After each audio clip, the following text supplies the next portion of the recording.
روسیې بیا څه کړي؟ سلام ستړي مشي، وخت مو په خیر.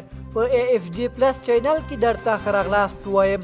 AFG پلس چینل تل ستاسو په چوپړ کې، نو همدا اوس درسره چینل سبسکرایب کړئ.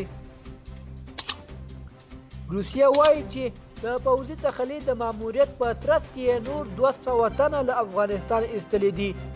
روسیې 4 میاشتې د مخه واک ته د طالبانو تر رسیدو وروسته دغه عملیات پیل کړي ول. د روسیې د دفاع وزارت د شنبې په ورځ په ماسکو کې وویل چې په دغو کسانو کې چې له افغانستان را ایستل شوي روسي اتباع، د قرغیزستان اتباع او همدا شان هغه افغان محصلین شامل دي چې د روسیې په پوهنتونونو کې ملل شوي دي. په پام کې دا چې د الیکشن ال 6 ډوله ترانسپورټي الوتکې د ماسکو اړوند چکالوسکي پوځي اډه کې ښکته شي.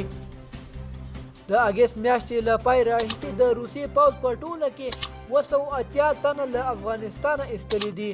تر دې د مخه د روسیې د تخلي پروازونو په ترڅ کې افغانستان ته د بشري مرستو استول هم ریپورټ شوي وو.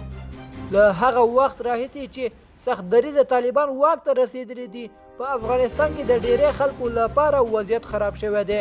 کابو ټولې بهرنۍ مرستې درېدلې دي او د افغانستان مرکزي بانک شتمني هم کنګل کړل شوې ده. د سیف دی چلډرن د اټکل له مخې په سږني ژمي کې ښایي 14 میلیونه ماشومان له لوږې سره مخامخ شي. د ملګرو ملتونو په وینا د افغانستان د نفوس تر نیمایي زیات یې کافي خواړه نه لري. دوستانو، زموږ د نن ورځې خبر تر همدې ځایه وو. د نورو تازه خبرونو لپاره زموږ یوټیوب چینل در سره سبسکرایب کړئ.